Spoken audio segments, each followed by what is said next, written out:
And welcome everybody to another episode of The Most Important Conversations. Joining us today is Angie Alexander. Angie, how are you doing today? I'm great. How about you? I'm wonderful as always. So excited to get the opportunity to chat with you today. And what I'm really excited about in terms of what we're going to speak about today is something that we talk a lot about. It comes up in various conversations that we have on these podcasts.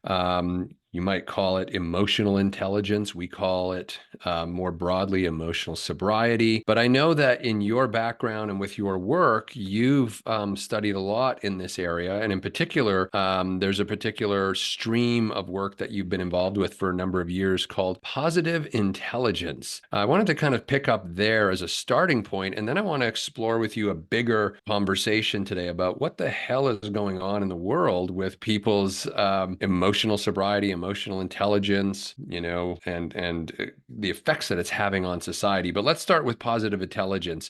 What is positive intelligence? Sure. Great question. So, positive intelligence is a framework for mental fitness. And the way it's defined within the positive intelligence community is mental fitness is our ability to face the challenges of life from a more positive versus negative mindset. As I'm learning more about emotional sobriety through the work that we're doing, there's absolutely a connection there in terms of, having that clearness of the operating system in our brain to be able to see what's in front of us and see the challenges that we're facing from a place of how can I learn, how can I grow, what are the opportunities here. So within positive intelligence, I'm certified as a coach with positive intelligence, and so what we talk about and what we train people in is how to stay in what we call our stage side. So my company is Stage Leadership. So I train people and I work with people around showing up as a mentally fit leader. So we learn about it's quite an interesting way of thinking about the world, but it's, we have these negative voices in our head. We've heard words like the inner critic.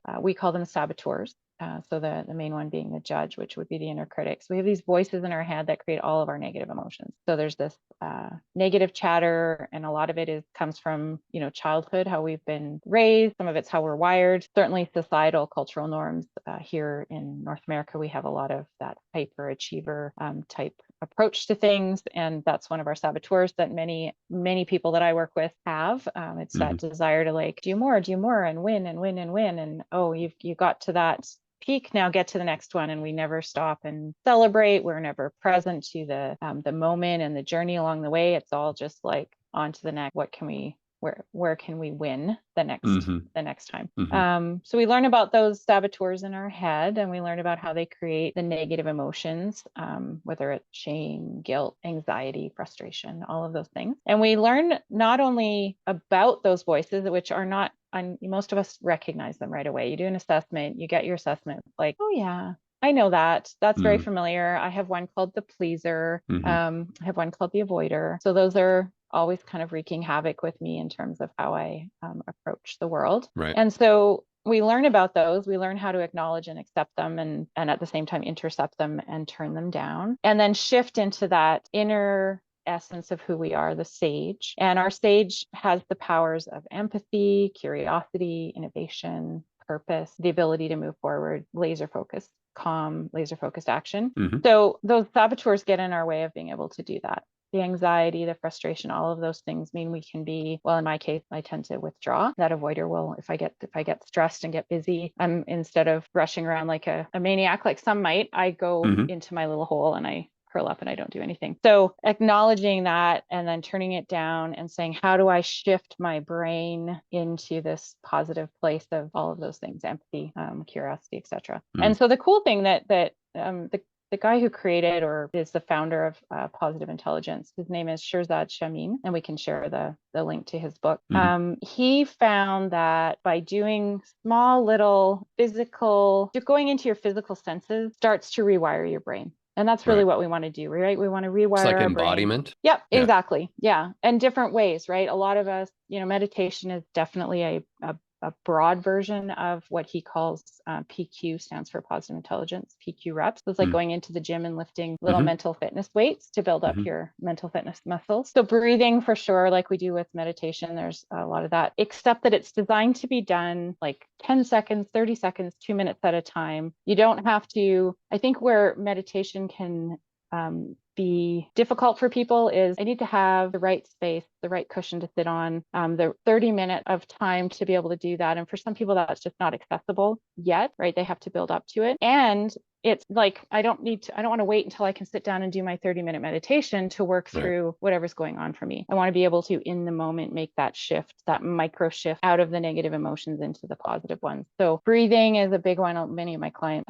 definitely, you can just, I'll be on a Zoom call with some of them, and all I have to do is, do a couple of deep breaths, and that'll bring them back into their stage. But it could be feeling the weight of your body in your seat. It could be taking in something visual, like as I'm looking at you, I could be looking at the print behind you on the wall and taking in the shapes and the colors and all of those things to just bring myself into my body. For me, it could be, I like to feel my feet on the floor. I'll put my feet down, I'll feel my toes, make sure I can feel each of my toes. All of that is bringing me into my body. And we can see under fMRI machines, we can see that the brain lights up differently in that 10 seconds that we go into that. So the mental fitness training, we learn about all of those things. We build each of those, we consider a core muscle, right? The first one being identifying, intercepting your saboteurs. The second one is that ability to do those reps to shift out of the hijack state and into a sage state. And then the third muscle is building all those powers that we have access to as a sage person. So how can I use my empathy? How can I use my curiosity or my creativity? So and what's the high level. One final question about it, just by way of background? What's the intention of the program? In other words, what is the outcome that the creator is trying to actually produce in the world? Yeah, great. I mean, his mission is about helping everyone in the world be more mentally fit so they can reach their true potential. Right. So, we have, I can't remember the exact numbers, but, 80% of people don't meet their true potential because they're hijacked by their saboteurs.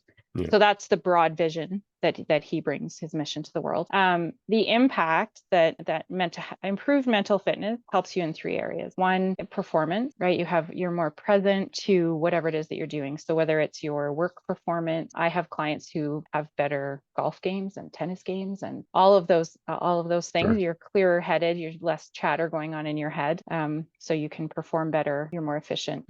All of those things. Productivity improves at work. Healthier relationships. So whether that's at home or at work, with your spouse, with your kid, with your boss, with your coworkers, you're not what you can imagine. You can picture if we're all hijacked and our saboteurs are leading the conversation, that's the interaction we're having, versus when we're dialed back down into our sage strength. We're going to show up in a clearer way. We're more present to each other. We can have healthier conflict. We build trust more easily.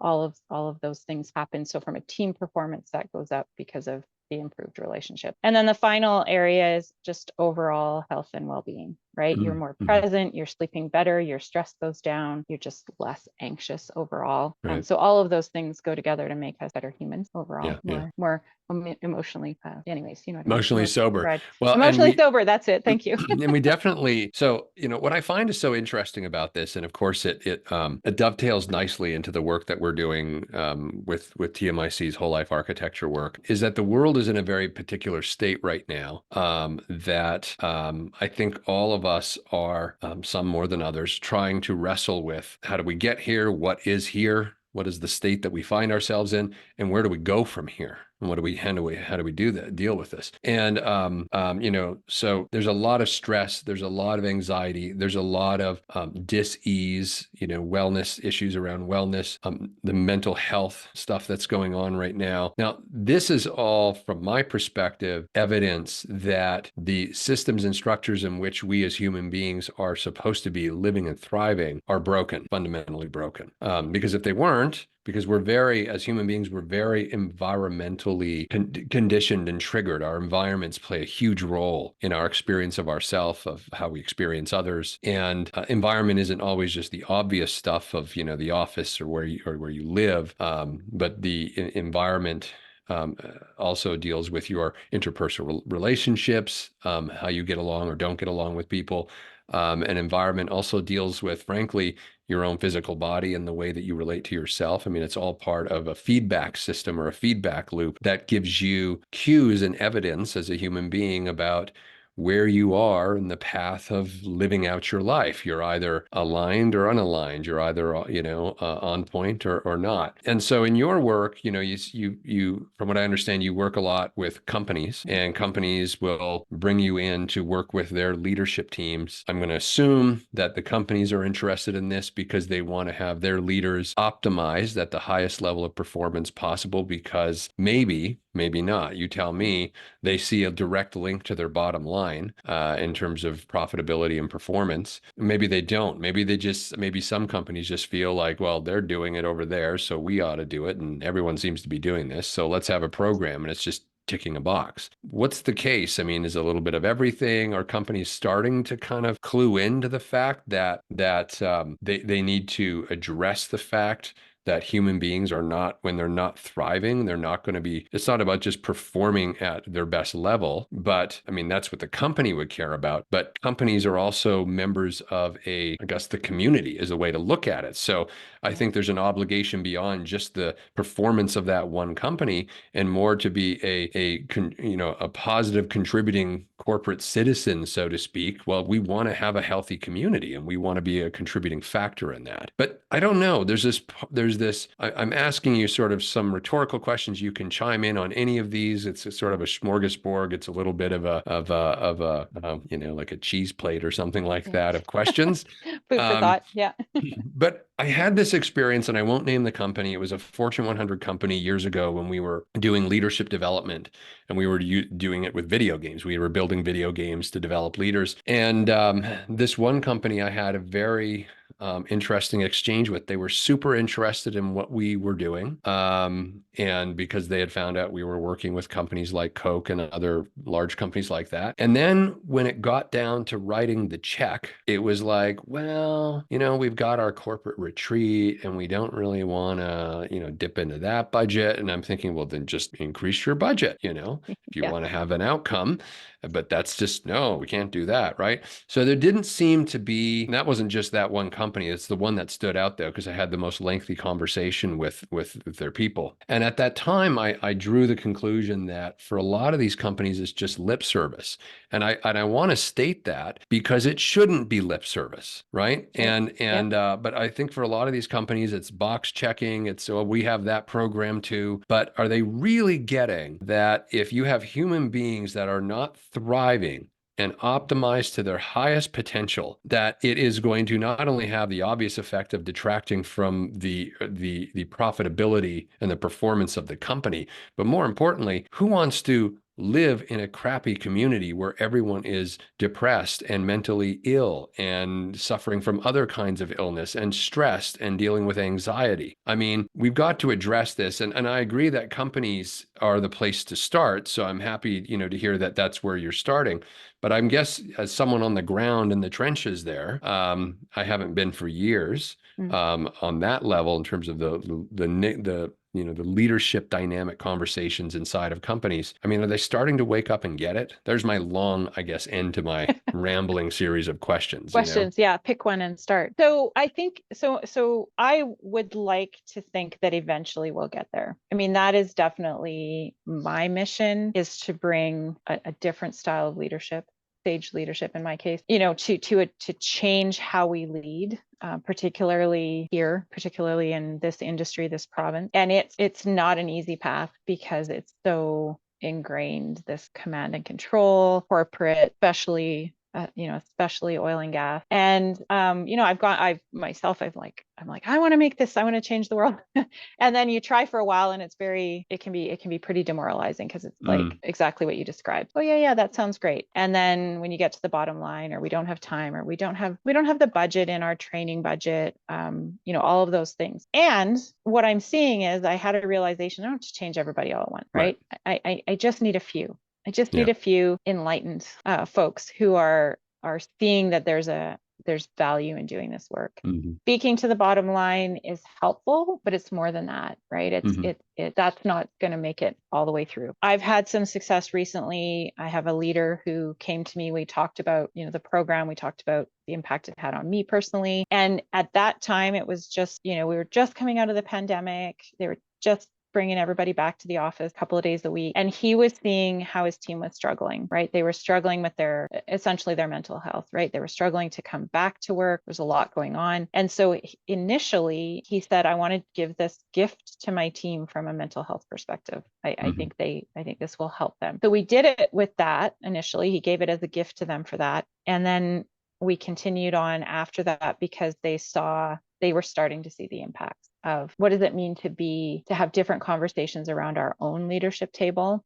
All the folks that he worked with are all leaders themselves. Mm-hmm. They were seeing the impact it was having on how they interacted with each other, how they were interacting with their direct reports, and even probably more importantly, the impact it was having at home, right? They were having different conversations with their families at home. I was getting, I'm connecting with my teenage daughter in a way I've never done before. Right. All of those kinds of things. And then starting to see this leader in particular saying, I asked him, I said, so what are you really like? Why do you want to keep doing this? Why would you recommend this to others, either in the company or in your organization? And he said, who doesn't want to be a sage leader, right? When you say sage leader, he's like, I want to be a sage leader. Like, well, what does that mean? You tell me more about what that means to you. And he talked about showing up in a way that you're leading from a place of people first, his own. And the terminology I have now is emotional sobriety. I can see that's what he's working towards for himself as a leader, to show up much more tempered in how his emotions show up at work. And so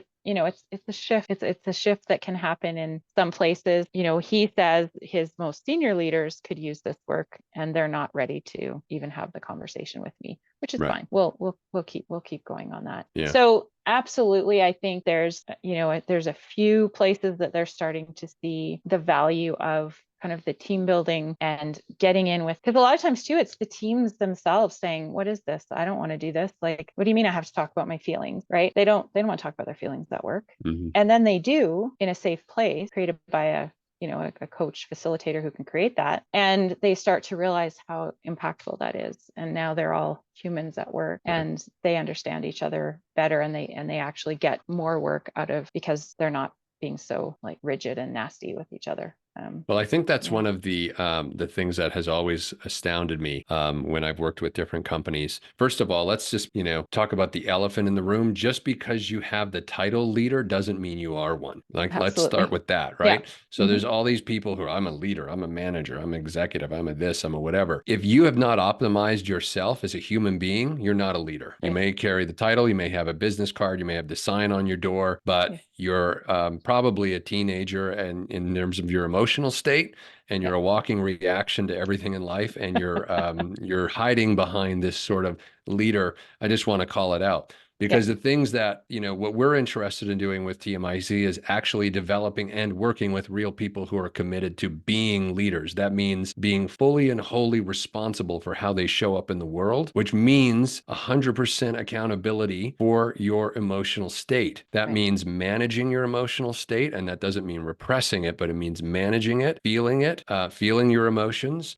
being able to be a response to life and not a walking reaction. And recognizing this, if you're a so-called leader in a company, what are companies made up of? Human beings, people, right? They're not just numbers, and they're not just positions. And so it's a total shift in culture that needs to occur. And by the way, it's not just in the work world. We can all be leaders in our lives, and we should be leaders in our lives. But if you're going to be a leader, the first person you have to lead is yourself, right? Before you're leading anyone else, lead yourself. And so I think that that's where the work really is, to lean in for people. It's one thing to help people manage their emotions. I think emotional intelligence work is super important because it gives us an access point to something. But I think what's even more important is to get to the source of, why are you doing this in the first place? Right. And so, and I just, I want to shift to a little bit of a conversation about the trajectory of the world right now. I mean, if we look at where we're going, we've been talking about companies, but whether it's companies or whether it's governments or whether it's schools and universities or whatever the institution is that we as human beings are finding ourselves in. At the end of the day, when you strip all of that away, we're just people, and we've organized our society in such a way that at the moment, people are not thriving. They're exhausted. I've been saying for a long time now that we have a mental health crisis coming. It's already here, but the wave hasn't even peaked yet. The crisis is coming, and we are not prepared for it. We're just simply not prepared for it. One example, artificial intelligence. A recent conversation I was having with a gentleman who was used to be formerly he was very senior inside of Google and the machine learning division. And one of the conversations that we were having was speculating that as many as 40% of the jobs that currently exist will either be fundamentally transformed or won't exist at all by 2030. Can you imagine 40% unemployment? And by the way, the types of jobs that are going to be more affected by the rise of AI and its effectiveness are white collar jobs, things like lawyers, accountants, engineering, architects, this sort of thing, because AI is going to be able to do it all. And so a lot of these leaders in companies who are, especially if they're, what we would call sort of white collar business, corporations and companies, they may not have a job in, 8 to 10 years. Right. Or their job will look so different, we won't need as many of them. So we've got to get a grip on this and start looking at who are we as human beings, what really matters to us, how do we thrive, what kind of society do we want to co-create, because it's up to us to co-create it and come together and to do this. And I think that if we started to have these conversations with leaders in these companies from this standpoint, like let's get real about what we're facing as a society right now, and what are you going to do about it? And if someone says, well, what do you mean, what am I going to do about it? We all have a role to play in what we're going to do about it. Be the change you want to see in the world, right? Said a wise man at once. Yeah. At one point in time. And those aren't just nice words to have on a meme, on social media. So I don't know. Sometimes I look at the trajectory of where we're headed in the world, and I see a lot of work, but I also see a lot of possibility and opportunity. And so for me, I feel like we're in the right place at the right time. Do you know how needed people like the skills that you have and what we're talking about and what we're doing with whole life architecture, how much this is going to be needed in the next few years as things start to, I'm reminded of these sinkholes that happen on highways. We're going to have sort of metaphorical sinkholes happening all around our society. Yeah. And we're going to be like, where did this come from? COVID was a warning. That's the way I look at it. Yeah. COVID was a warning to us of what happens when even this, and it shows how on the edge we are in terms of the slightest disruption to the way we've organized ourselves as society and the mass disruption that it causes in people's lives and the way that they're incapable of handling it. Jay Leno said it best. He said, Americans are more predisposed than any other country in the world to successfully win the war with COVID, because all they have to do is sit at home and watch Netflix. Right? Yeah. And we couldn't do it. Yeah. Well, I heard introverts were the ones who were best suited to to deal with COVID. They've been training for it their whole lives, right? Just, being isolated from other people. Oh, there's so much there, Chad. I don't even know where to start. I think it is interesting. And so if I think about it through the lens of positive intelligence, that's what I think through these days, that because in general, most of us are currently leading from our hijacked saboteur state, the unsober state of being, and that's what we're leading from. And that's what's creating so much of the divisiveness and the fear that's leading all the conversations that we're having. And so if we go in and we lead with all that stuff that you just said about 40% of the jobs are going away and a lot of them are going to be white collar and all of that, what I see right now is a fear response to that. That everyone's going to respond from a place of fear, which is saboteur driven. And so helping them learn to recognize that for what it is, a fear response, and we are wired to, to respond with fear and to protect ourselves and all those things that you talk about. And so how can we recognize that and practice building up, rewiring the neural pathways, reestablishing that ability to see, to respond from a place of sage, of emotional sobriety, of, rather than fear, being curious, being innovative and creative in how we face things, not get so firmly planted in, but I'm an engineer and this is what I do, or I'm a lawyer and this is what I do.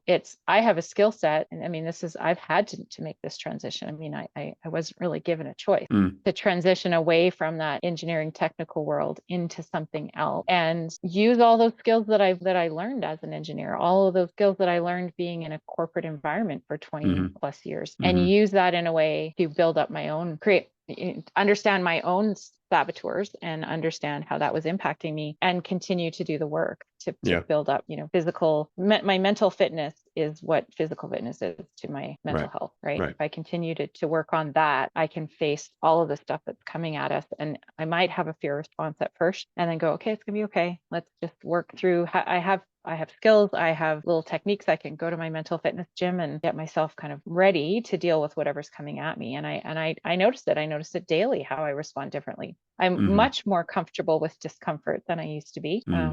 Things changing, scary, quote unquote, things in front of me that feel uncomfortable. And recognizing that discomfort and fear are not the same thing. Right. And I'm still safe. I'm just a little uncomfortable. And that's okay. And so the more people we can get thinking that way, working that way, and I believe it's contagious. I believe I've seen it in my own household. My family hasn't officially done this work with me, right, but they've done it because I live it every day, and they can't help. They're getting it from osmosis from you. Yeah, exactly. Yeah, exactly. Just leaking into the space. Well, and that's interesting what you said earlier about, you don't have to, impact or help everyone change all at once. You can start working with a few people, and then those people can become seeds or ambassadors that's kind of start to spread that, way of doing it. It kind of reminds me, incidentally, I know this sounds awful, but I have zero attachment to the political correctness of things, and I'm more interested in the underlying truth. But it's no different than how, terrorist organizations, they seed, different pockets and regions with an idea. And, an idea is the only thing that ever existed. So what we want to do is we want to help people understand that there's another idea for how you can live life. There's another idea for how you can operate a company. And you can do it from a place of total alignment with the authentic self, and from a place of total power. Because when you're connected to your authentic self is when we are most powerful, right? And and so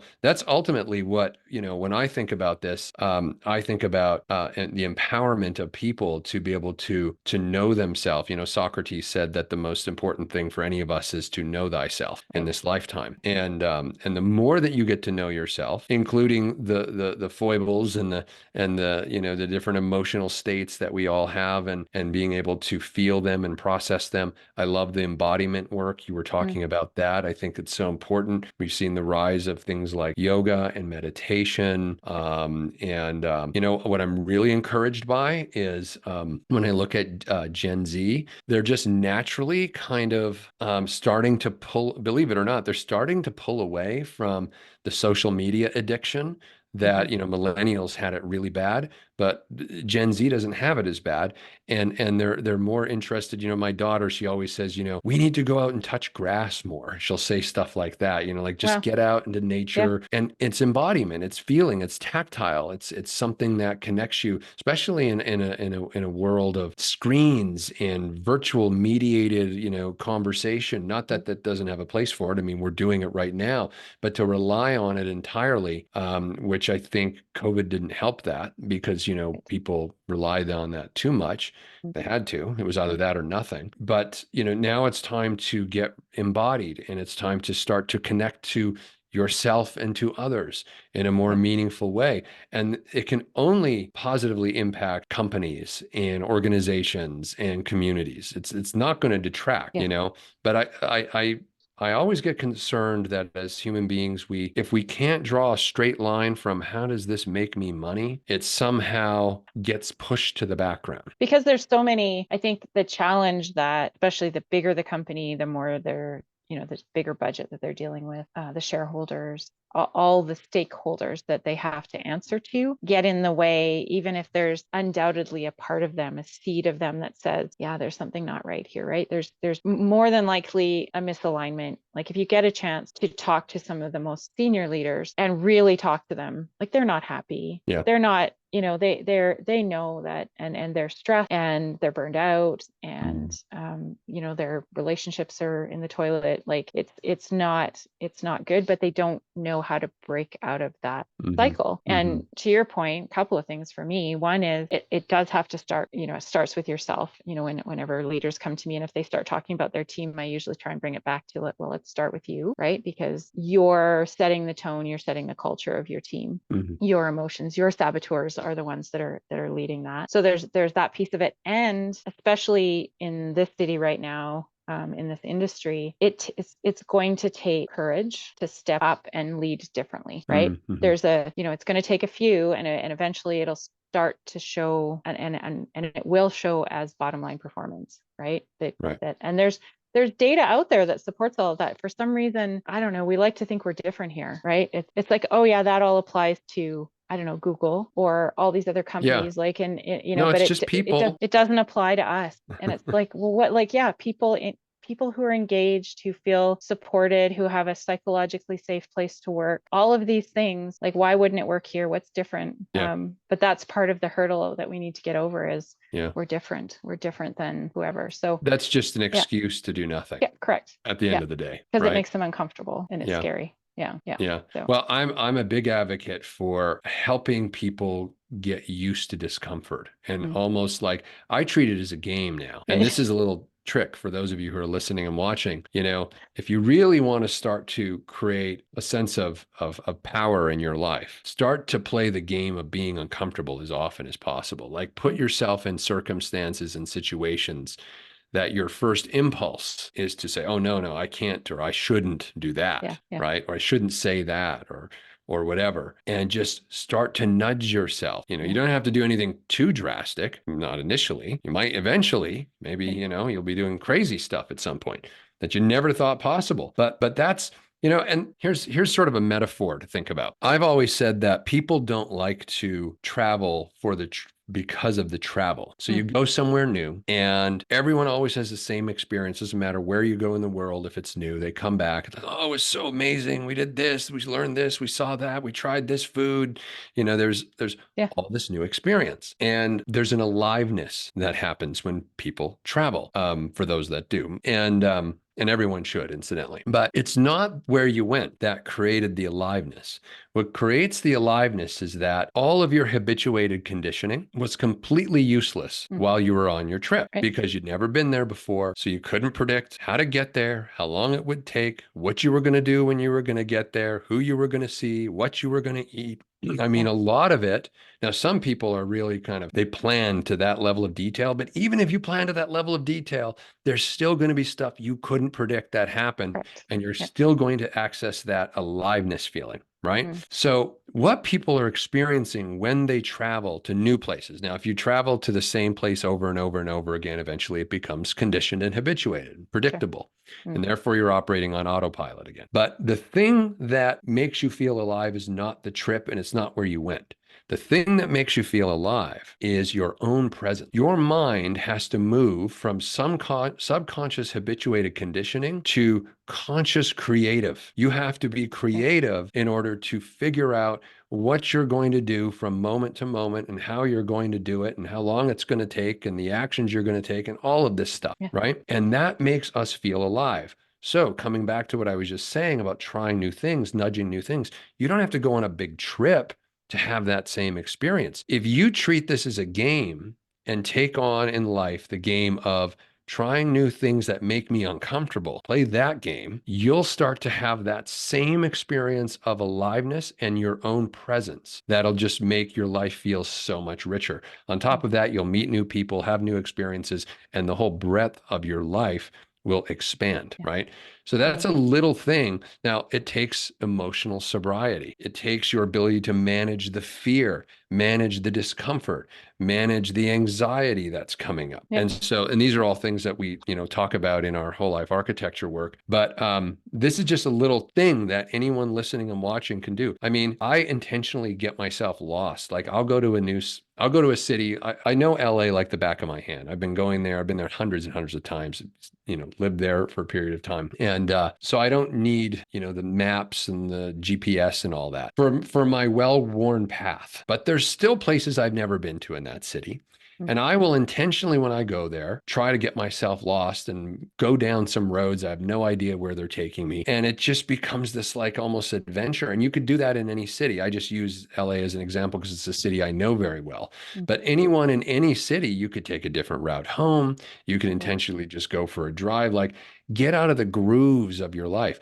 Talk to that person in the coffee line that's in front of you, while you're standing there. You got 10 minutes, it's the morning on the way to work, coffee line, strike up a conversation. Feel the exhilaration of, oh my gosh, who is this person and what might they say? And I'm putting myself out there, right? Yeah. Like there's little things that we can do to start chipping away at sort of staying in our own bubbles and being alone and isolated and stuck in our own sort of chattery mind that's just keeping us small. And that will nudge you to a place where it'll open things for you, and then you'll be able to take more risk and take on more discomfort. Your threshold for discomfort will continue to expand. Yeah. I love that. And I mean, I tell people all the time, like, just go 10% outside your comfort zone. Yeah. Like, it doesn't have to be like my comfort zone might be here, yours might be here. So whatever that is, I'm going to take that little step outside it. And to your point, you'll learn that it's okay. You're still safe. You're still okay. And you probably learned something and it wasn't that cool. And then take the next step and the next step. And it is scary to be uncomfortable.